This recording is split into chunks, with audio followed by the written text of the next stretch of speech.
Hello hi. सफलता with Aparna में आप लोगों का स्वागत है। मैं अपर्णा शुक्ला। हम लोग जो है बुक्स पढ़ रहे हैं। क्लास 6 की कंप्लीट हो गई, 3 वीडियोस में कंप्लीट हुई, उसको आप पीछे जाकर देख सकते हैं।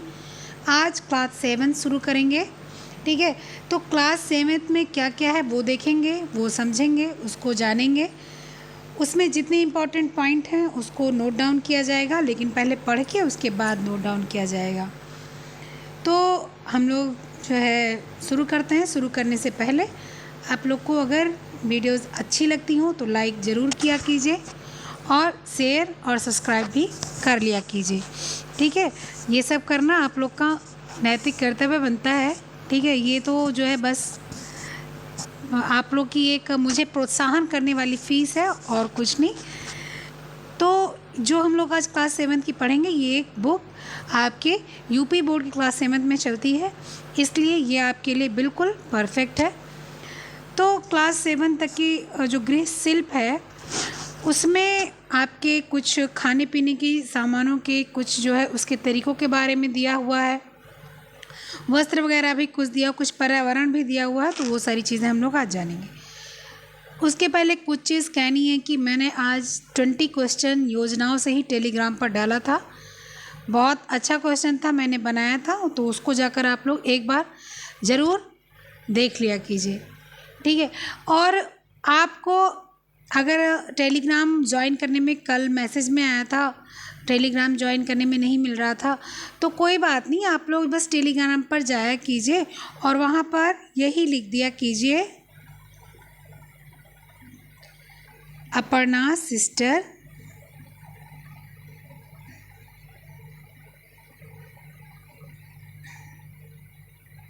अपर्णाज सिस्टर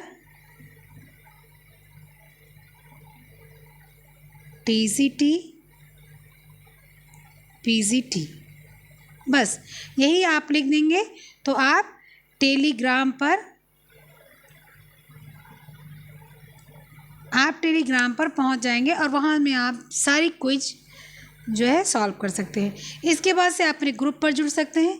ग्रुप पर जुड़ने के लिए आप वहीं टेलीग्राम पर जाएंगे, आपको मेरा नंबर मिल जाएगा, आप वहाँ से मेरे पास मैसेज करेंगे, मैं आपको ग्रुप में ऐड कर दूँगी। तो वहाँ पर क्या होता है, मैं जो PDF वगैरह डालती हूँ, मैं कुछ इंपॉर्टेंट नोट्स भी डालती हूँ, कुछ पॉइंट्स भी इंपॉर्टेंट डालती हूँ, वो सारी चीज़ें आपको मिल जाएंगी जो आपके एग्ज़ाम के लिए बहुत ही अच्छी होंगी। तो ठीक है, चलिए ये सारी चीज़ें हो गई। आप टेलीग्राम ज़रूर ज्वाइन कर लीजिएगा। टेलीग्राम आपके लिए बहुत अच्छा एक जगह है, प्लेटफॉर्म है, जहाँ पर आप अपने क्वेश्चन को सॉल्व कर सकते हैं। चलिए शुरू करते हैं। तो हम लोग क्या करेंगे, आज पढ़ेंगे फर्स्ट चैप्टर से। तो फर्स्ट चैप्टर पढ़ते हैं हम लोग। ये है फर्स्ट चैप्टर। फर्स्ट चैप्टर क्या है, उत्तम स्वास्थ्य। अब उत्तम स्वास्थ्य का मतलब क्या होता है कि जो स्वास्थ्य होता है वो बढ़िया हो, ना आदमी बहुत ज़्यादा मोटा हो, ना आदमी बहुत ज़्यादा पतला हो, आदमी बीमार ना हो, उसने कितनी प्रोटीन ली, कितना कार्बोहाइड्रेट लिया, उसको कितना खाया जिसके अनुसार से फाइबर मिला, ये सारी चीज़ें जो होती हैं वो उत्तम स्वास्थ्य की होती हैं। उत्तम स्वास्थ्य के लिए ये सारी चीज़ें अनिवार्य हैं। जितनी भी आपकी स्किन पर जो चीज़ें दिखती हैं वो लगता है आप फैट कितना खाएं जो स्किन पर दिखती है। जब आप फैट ज़्यादा खाते हो तो स्किन पे पिंपल्स हो जाते हैं, रैसेस हो जाते हैं, ठीक है। और अगर आप फैट बहुत कम खाते हो, बिल्कुल एकदम से लो कर देते हो, मैं को बताऊँ जो एक्ट्रेस लोग होती हैं, तो एक्ट्रेस को देखो जब वो बूढ़ी हो जाती हैं तो वो बहुत ही अलग दिखने लगती, अगर मेकअप नहीं करे तो बहुत अलग दिखने लगती, चाहे एक्टर हो चाहे एक्ट्रेस हो, कोई भी हो। क्यों? क्योंकि वो लोग अपने जब जो लाइफ होती है, जब जो है उनकी जर्नी चल रही होती है एक्टिंग की, उस समय वो लोग उतने जो है फैट वगैरह ज़्यादा लेते नहीं हैं। तो क्या होता है कि जो है बाद में वो तो वहाँ पर उसे मेकअप कर करके, भाई थोड़ी एज भी तो होती ना, ऐसे बिना एज के तो झुर्री पड़ती नहीं है, लेकिन वो सब मेकअप कर करके तो अपना सब कुछ बढ़िया हो जाता है। लेकिन जब वही उम्र ढलती है ना, तो जो है उनकी स्किन बिल्कुल से लो हो जाती है, बिल्कुल डल हो जाती है। तो उसी तरह से हम लोग को हर चीज़ इतनी बढ़िया खानी चाहिए ताकि आपको कभी भी डॉक्टर का ज़रूरत ना पड़े, या कभी आपको समस्या इतनी ना मिल जाए कि डॉक्टर भी आपकी समस्या को ठीक ना कर पाए। देखिए यहाँ लिखा हुआ शिक्षा एवं स्वास्थ्य दोनों ही हर बच्चे का अधिकार है, परंतु आपको जानकर यह बहुत आश्चर्य होगा कि लगभग 70 लाख से भी अधिक बच्चे मृत्यु का जो कारण होता है वो कुपोषण होता है। इसलिए हमें यह जानना जरूरी है कुपोषण होता क्या। 70 लाख लोग, बच्चे बूढ़े जवान सब मरते हैं, लेकिन यहाँ पर बच्चे की बात हो रही, क्लास 7 की बुक है इसलिए। 70 लाख लोग। कुपोषण का मतलब सिर्फ यही नहीं होता कि आदमी पतला दुबला हो, बिल्कुल बच्चा एकदम से चल नहीं पा रहा। कुपोषण का मतलब ये होता है कि बच्चे बहुत अधिक मोटे हो तो भी कुपोषण का शिकार बच्चे हो जाते हैं। ऐसा नहीं कि जो बच्चे बहुत दुबले पतले होते हैं वही कुपोषण का शिकार होते हैं। कुपोषण का शिकार का मतलब ये होता है कि आपके शरीर में प्रोटीन, कार्बोहाइड्रेट, वसा, विटामिन, खनिज लवण आदि सब की मात्रा कम या बहुत ज़्यादा हो गई हो, वही हम लोग क्या आ जाते हैं, कुपोषण आ जाता है। भोज्य पदार्थ में मिलावट, जनसंख्या में वृद्धि, अस्वच्छता, अज्ञानता, ये सारी कुपोषण के एक जो है स्थान है। ठीक है, एक तरीका है कुपोषण होने का। अब कुपोषण का प्रभाव कहाँ कहाँ पड़ता है ये शायद आप लोग को नहीं दिख रहा होगा, इनफैक्ट मुझे बहुत साफ नहीं दिख रहा है, फिर भी मैं अंदाज के बता रही हूँ। शरीर की प्रतिरोधक क्षमता कम हो जाती है, मांसपेशियों का क्षरण होना मतलब मांसपेशियाँ टूटने लगती हैं, पढ़ाई में मन नहीं लगता है, बुखार बार बार होता है, शरीर व मानसिक कमजोरी होती है, दस्त बार बार होती है, पढ़ाई में मतलब क्या है ये पॉइंट नहीं आ रहा समझ में, वजन का कम होना हो जाता है। तो ये सारी चीज़ें जो हो जाती हैं ये सारी कुपोषण का शिकार होती है। कुपोषण चाहे मोटा हो आदमी चाहे पतला, उससे कोई फर्क नहीं पड़ता है। कुपोषण से बचाव क्या चीज़ होता है, कुपोषण से बचाव यह हो जाता है कि जो है हम उम्र के अनुसार अपने सारे पोषक तत्व बराबर लें। रोटी, चावल, दाल, सब्जी, सलाद, फल, मौसमी सब्जी, मौसमी फल, दूध, दही, अंकुरित अनाज, अंकुरित चीज़ें, मौसमी फल, सारी चीज़ें, नाश्ता पानी जो भी हो। ऐसा नहीं हो कि हम लोग मोटे होने के चक्कर में दिन भर खाते ही रह जाएं या दुबले होने के चक्कर में खाना खाएं, ऐसी चीज़ें नहीं। हर चीज़ नियम से और सही ढंग से खानी चाहिए। अब देखिए यहाँ पर क्या बता रहे हैं कि पोषण के अभाव में उनका समुचित विकास नहीं हो पाता है। देखिए पोषण के अभाव में उनका समुचित विकास नहीं हो पाता, जिसका प्रभाव आगे चलकर माँ तथा जन्म लेने वाले बच्चों पर पड़ता है। ज्ञान, विज्ञान, खेल, कला, साहित्य, संगीत, शिक्षा का कोई क्षेत्र नहीं जहाँ महिलाएं पुरुषों से आगे ना हों।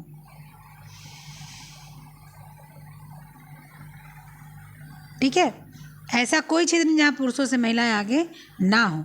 महिलाओं को तो बाहर के अतिरिक्त घर का भी पूरा काम संभालना होता है। सही है, जैसे हम लोग दिन भर काम करके आ रहे हैं बाहर से, घर पे आते हैं तो बर्तन रखा उसको साफ़ कर लो, कपड़े धुल लो, चाहे 12 बज जा रहा है, मशीन है तो मशीन में ही डाल के धुल लो, उसको धुल के फैला के तभी सोना है। खाना बनाना है, बच्चों को खिलाना, छोटे बच्चे हैं उनको भी खिला पिला के सुलाना है, बड़े बच्चे हैं तो उनका थोड़ा किताब कापी देखना, क्या पढ़ाई हुआ क्या नहीं पढ़ाई हुआ, सब कुछ घर की व्यवस्था करनी। तो जो महिलाएं हैं ये एक तो आदमी से कदम मिला के तो चल ही रही हैं, इनफैक्ट वो घर में भी अपना ज़्यादा दे रही हैं। पुरुष है तो बाहर से नौकरी करके जब आता है घर में तो वो घर में आराम से आके कुर्सी पे बैठता है, बेड पे लेटता है, लेकिन महिला जो होती है वो काम करके आती तो घर में भी काम करती है।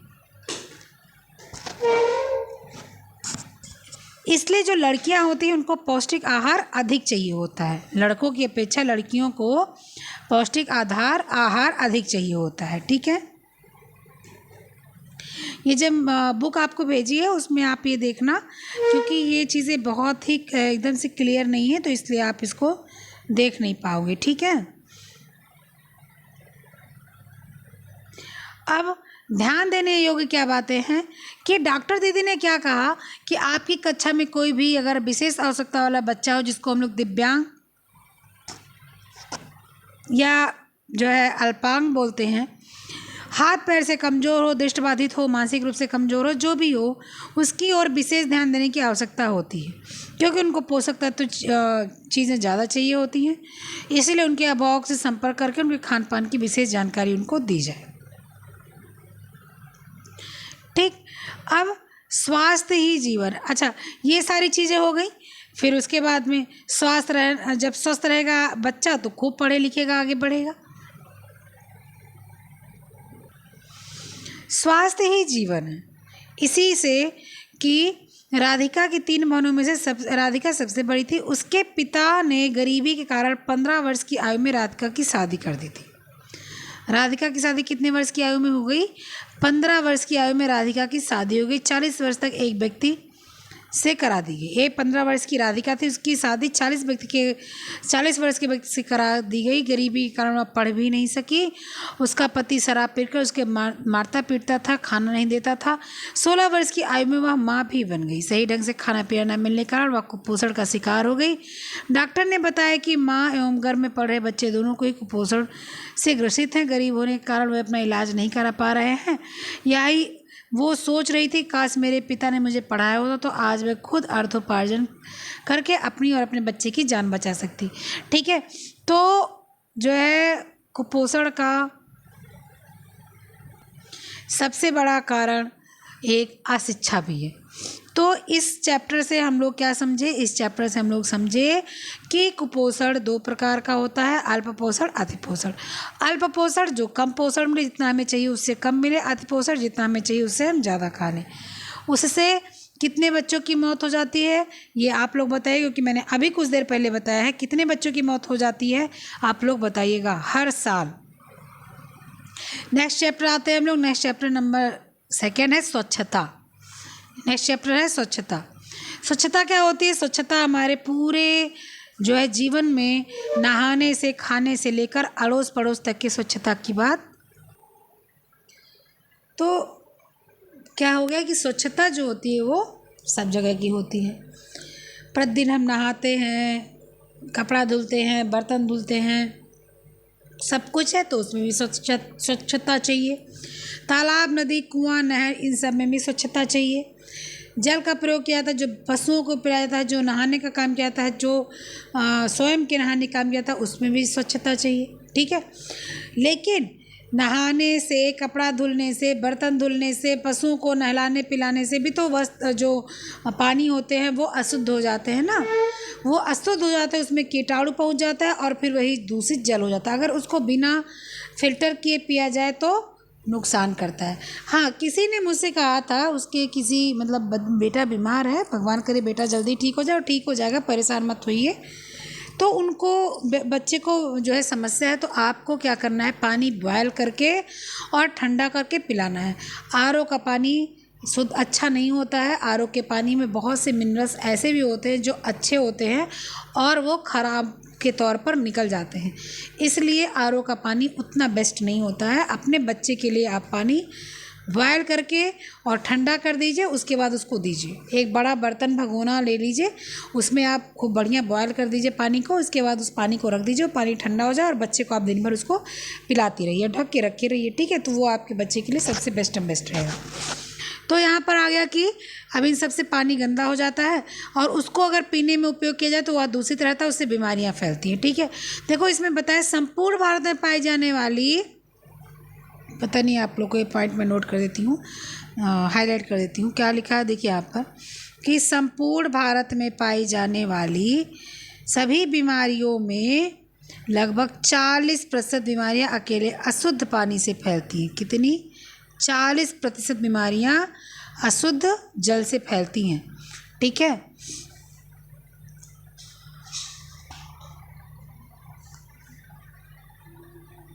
प्रदूषित जल से होने वाली बीमारी क्या है, इसको हम लोग देखते हैं। प्रदूषित जल से होने वाली बीमारी है हैजा, खुजली, पेचिश, पाचन एवं त्वचा संबंधी रोग। ठीक है, प्रदूषित जल में जलीय वनस्पति अच्छी तरह पनप नहीं पाती है। मानव शरीर में जल का उपयोग क्या होता है? हमारे शरीर में जल कहाँ कहाँ उपयोग होता है देखिए। पाचन क्रिया को सही रखता है जल हमारी प्यास बुझाता है, बिल्कुल सिंपल सी बात है। शरीर के हानिकारक तत्वों को पसीने व मलमूत्र के द्वारा शरीर से बाहर निकालने में मदद करता है, बिल्कुल सही बात है। यह खून को तरल बनाता है, शारीरिक तापमान को स्थिर रखता है, बिल्कुल एकदम सही बात है। इसके बाद शरीर को स्वच्छ रखने में सहायक होता है। ठीक है, ये इतना काम जल का होता है, जल करता है, और भी बहुत सी चीज़ें जल करता है। वायु की शुद्धता हमारे जीवन का मुख्य आधार होता है। अगर वायु शुद्ध नहीं होती है तो हम जो है जो सांस लेते हैं वो अशुद्ध सांस लेते हैं। मनुष्य ही नहीं बल्कि पेड़ पौधे भी शुद्ध श्वास लेना चाहते हैं, इसलिए उनको भी वातावरण शुद्ध चाहिए। अगर वातावरण बहुत गंदा होता है तो पेड़ पौधे क्या होते हैं, सूख जाते हैं। ठीक है। अब प्रदूषित वायु से होने वाले रोग, अभी तक हमने पानी से पढ़ा, अब ये वायु से देखिए। अशुद्ध वायु में सांस लेने से कष्ट होता है, श्वास संबंधी रोग होता है। वाहनों से निकलने वाले धुएं में सीसा, हाइड्रोकार्बन आदि प्रदूषण होते हैं जिनसे फेफड़े, त्वचा के अंग प्रभावित होते हैं। ईंधन के पूर्ण जलने से कार्बन डाइऑक्साइड गैस बनती है। इसके अपूर्ण दहन से कार्बन डाइऑक्साइड के साथ कार्बन मोनोऑक्साइड नाम की विषैली गैस निकलती है। जब हम लोग लकड़ी या कंडा जलाते हैं तो उसमें से जो गीलापन रहता है और धुआं निकलता है उसमें कार्बन डाइऑक्साइड और मोनोकार्बन डाइऑक्साइड दोनों होता है। लेकिन जो लकड़ी या कंडा या जो भी चीज़ हम लोग जलाते हैं वो आराम से सारी जल रही है तो उसके धुएं से कार्बन डाइऑक्साइड निकलता है। इसमें सांस लेने से दम घुटता है, मिचली की शिकायत होती है। इसकी अधिकता से कभी कभी मृत्यु भी हो जाती है। कोयला और पेट्रोल की कुछ मात्रा में गंधक भी होते हैं या जलने पर सल्फर डाइऑक्साइड छोड़ता है, त्वचा फेफड़ों को प्रभावित करता है। अशुद्ध वायु के कारण व्यक्ति की रोगों से लड़ने की क्षमता कम हो जाती है। सिगरेट या धूम्रपान निकलने वाला धुआं व्यक्ति के फेफड़े को हानि पहुंचाता है। ठीक है। आसपास की स्वच्छता के वृक्षारोपण। अब आप लोग मुझे एक क्वेश्चन बताओगे कि ग्रीन मफलर किससे जुड़ा हुआ है। आपका एक नेक्स्ट क्वेश्चन है कि ग्रीन मफलर किससे जुड़ा हुआ है। उत्तम स्वास्थ्य के लिए अपने घर के आसपास पेड़ पौधों को लगाना चाहिए, स्वच्छता रखनी चाहिए। ठीक। विद्यालय में गंदा पानी निकलने की उचित व्यवस्था रखें, घर में गंदा पानी निकलने की उचित व्यवस्था रखें। आसपास गंदा पानी इकट्ठा ना होने दें। कीटाणु के लिए जो है छिड़काव करवाएं।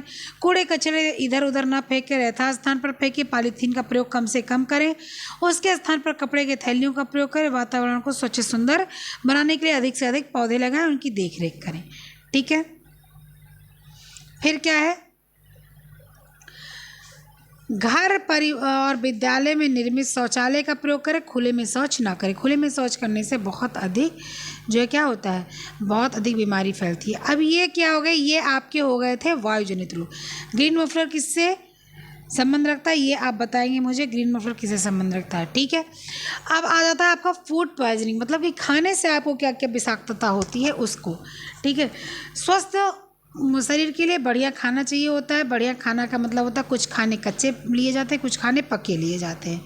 कुछ खाने कच्चे खा लिए जाते हैं, उनको पकाया जाए तो उनका तत्व नष्ट हो जाता है। कुछ खाने पके खाए तो उनको कच्चा खाया जाए तो उनका तत्व जो होता है वो एक्स्ट्रा अधिक मिल जाता है। जो पकाने के बाद जितना मिलना चाहिए उससे बहुत ज़्यादा मिल जाता है तो वो नुकसान करता है।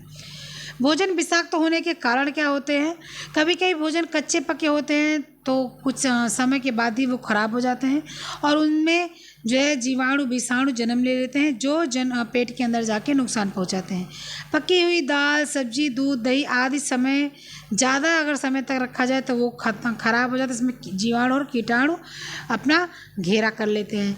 बिना पका हुआ भोजन जैसे गेहूँ, चावल, दाल आदि कीड़ा लगने या जीवाणु के संपर्क में आने से क्या होता है, वो भी विषाक्त हो जाता है। बीमार पशुओं के दूध मांस का प्रयोग करने से ऐसा होता है। संरक्षित भोजन कुछ समय के उपरांत उपयोग करने से, अगर जो है जो संरक्षित भोजन है उसको जितना समय मिला उसके बाद अगर जो उपयोग किया जाए तो नुकसान होता है। बासी भोजन खाने एवं गंदे हाथ से भोजन करने पे भी विषाक्तता हो जाती है। विषाक्त भोजन से होने वाली हानियाँ पेट में दर्द, जी मिचलाना, दस्त होना, बुखार आना, मांसपेशियों में ऐंठन, नाड़ी की गति का तीव्र हो जाना, ये क्या होता है, विषाक्त भोजन के होने वाली हानियाँ हैं। ठीक है। अब इसके जो है विषाक्त भोजन के क्या होते हैं, इससे बचाव कैसे किया जा सकता है। अनाज व दालों का भंडार पूरी अच्छी तरह किया जाए, इसको सुखा कर किया जाए। पकाने के पूर्व भोज्य पदार्थों को स्वच्छ पानी से धो दिया जाए। वातावरण सूखा हो। ठीक है। वातावरण में जो है डिब्बा बंद चीज़ें रखें। भोजन पकाने में हाथों को साबुन पानी यहाँ से धोकर तब जाएं भोजन पकाने।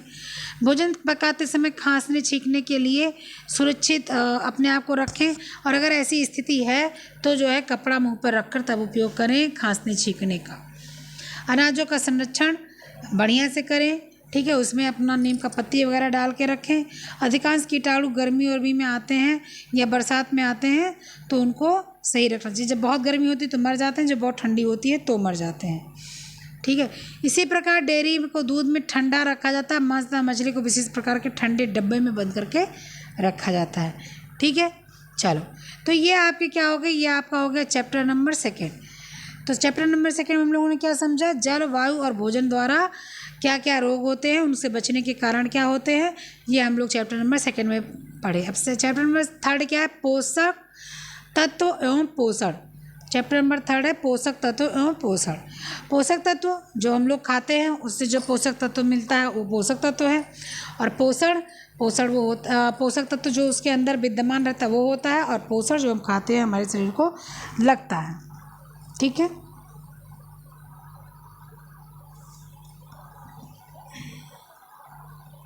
जैसे कि विटामिन ए की कमी से आँख खराब हो जाती है। ठीक है, विटामिन डी, दूध जो है अगर नहीं लिया जाता है तो विटामिन डी की, कैल्शियम की कमी हो जाती है। उसी तरह से जब हम लोग सब्जी नहीं खाते हैं तो हम लोग के यहाँ कुछ ना कुछ कमी होती है, लेकिन हम लोग जो चीज़ बढ़िया पोषक तत्व वाली खाते रहते हैं तो उससे क्या होता है, हमारी शरीर एकदम बढ़िया फिट रहती है। कभी कभी कुछ रोग ऐसे होते हैं जो हो जाते हैं, और अगर उनको बढ़िया खाना पीना शरीर को मिल जाए, आराम मिल जाए, खाना मिल जाए, पोषक तत्व मिल जाए, तो वो रोग धीरे धीरे कम हो जाते हैं। तो जो है कुछ समस्याएं ऐसी भी आती हैं।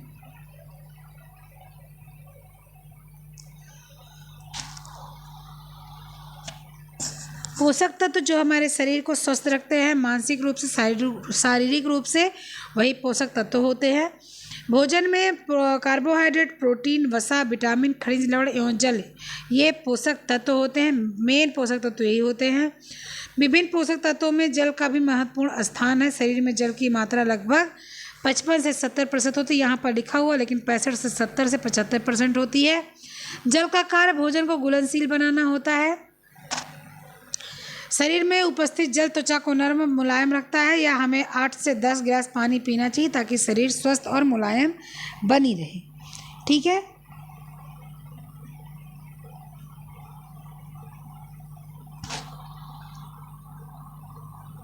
संतुलित भोजन वह है जो प्रतिदिन हम खाते हैं और उससे हमको जो बढ़िया ऊर्जा मिलती है। जैसे मान लीजिए आरडीए हमने पढ़ाया है आप लोगों को, तो आरडीए में कैल्शियम को 1000 mg रोज़ चाहिए, लेकिन अगर हम जो है ज़्यादा दूध पी लेते हैं तो हमको अगर 1200 mg रोज़ मिल रहा है, या हम कम दूध मिलते हैं तो हमको पीते हैं तो हमको 800 mg रोज़ मिल रहा है, तो जो है वो संतुलित भोजन नहीं। संतुलित भोजन का मतलब कि जितना रिक्वायरमेंट है उतना मिले तो वह संतुलित भोजन है।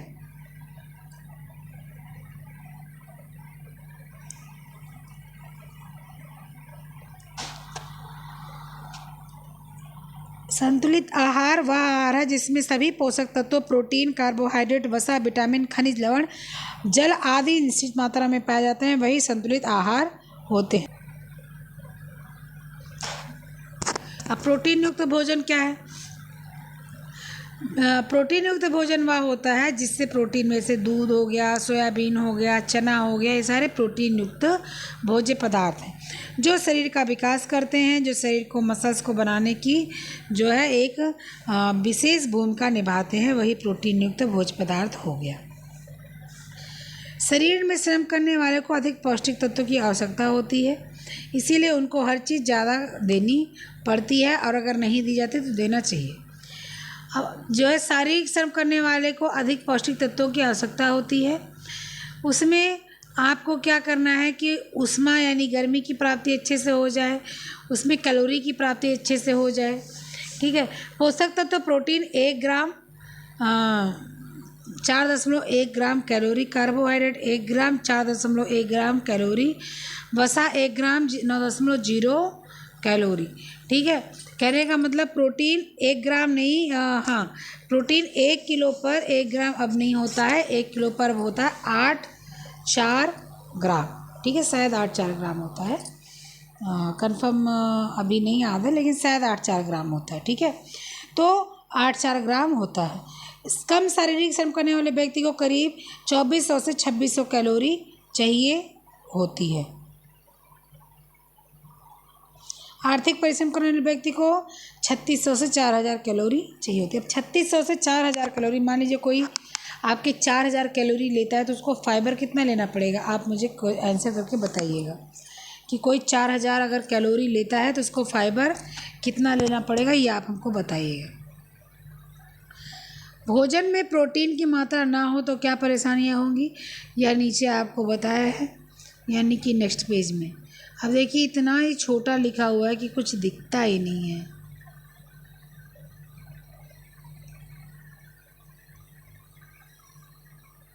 ठीक है, मैं इसको शेयर कर दूंगी, आप लोग पढ़ लीजिएगा क्योंकि ये बहुत छोटा लिखा हुआ दिख नहीं रहा है। चैप्टर नंबर क्या आ जाता है हम लोग का, चैप्टर नंबर आ जाता है 4, रोग और उनसे बचाव। तो ये मैं सब कुछ पढ़ा चुकी हूँ, ऐसा कुछ है नहीं कि जो पढ़ाना है, लेकिन फिर भी ये बेसिक सी चीज़ें मैं उनको बताती चलती हूँ, वरना आप लोग को लगेगा कि मैंने बताया नहीं। और मैं सारी चीज़ें वॉइस नोट में बहुत अच्छे से पढ़ाई हूँ। शरीर में जो है जो रोग होते हैं, पहली बात तो हो ना, अगर हो जाए तो ठीक हो जाए, और रोग ना हो इसके लिए बचाव किया जाता है। तो बचाव क्या किया जाता है ये देखना है। देखिए जल के माध्यम से कौन कौन से रोग होते हैं, टाइफाइड, अतिसार जिसको हम लोग जो है पेट लूज मोशन बोलते हैं, पेचिस और हैजा, ये 4 चीज़ें जो आपकी हो जाती हैं जल के माध्यम से। ठीक है, टाइफाइड जो होता है यह सल्मोनेला टाइफी के नाम की बैक्टीरिया से फैलता है, या अलग अलग प्रकार के दूषित जल से भी फैलता है, भोजन से भी फैलता है और दूध से भी फैलता है। ठीक है,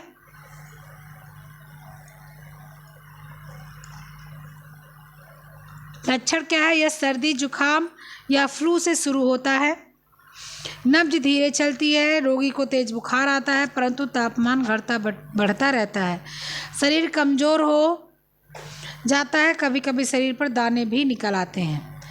उपचार क्या है, उपचार के डॉक्टर से सलाह लेना बहुत अनिवार्य है, और फिर इस बीमारी का सफाई पर विशेष ध्यान दिया जाए, पानी उबाल कर नहाया जाए।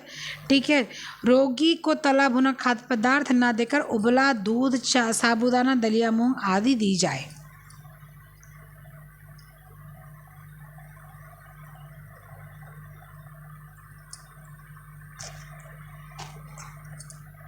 अब आता है आपका पेचिस, डिसेंट्री इसको बोलते हैं, दूषित जल और भोजन से यह होता है पेचिस।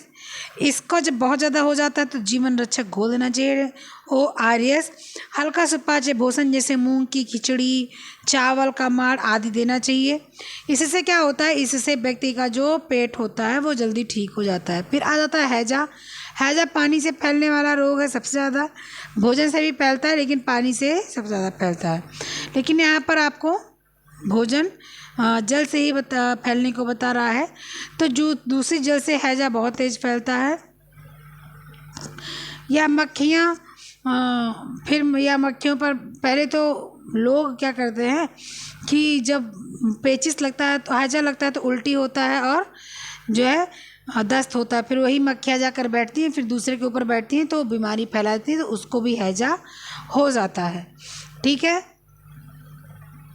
हैजा रोगी को पृथक यानी अलग कमरे में रखना चाहिए। दस्त एवं बमन होने से शरीर की कमी की पूर्ति के लिए ठंडा जल घूट घूट करके देना चाहिए। रोगी द्वारा दस्त वमन करने पर उस स्थान को धुल के फिनाइल से साफ़ कर लेना चाहिए।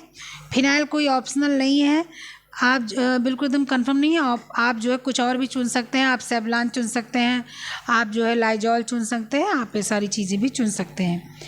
पानी को उबाल कर प्रयोग करें। ठीक है, जीवन रक्षक घोल पिलाएं, फिर रोगी को तुरंत अस्पताल लेकर जाएं, मक्खियों द्वारा फैलाए जाने वाले संक्रमण से बचें। ये सारी चीज़ें आपकी क्या हैं, जल द्वारा। ठीक है, अब लक्षण बचाओ, हैजा घरेलू मक्खी अगर जो है वापस ले लेती है तो जो है जहर अपना, तो ऐसा हो नहीं सकता कि वो वापस ले ले अपना जहर।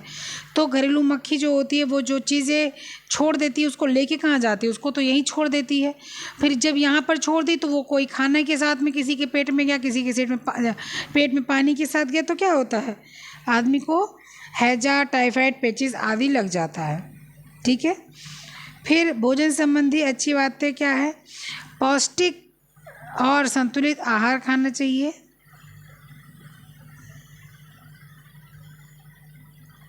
इसके बाद में क्या है,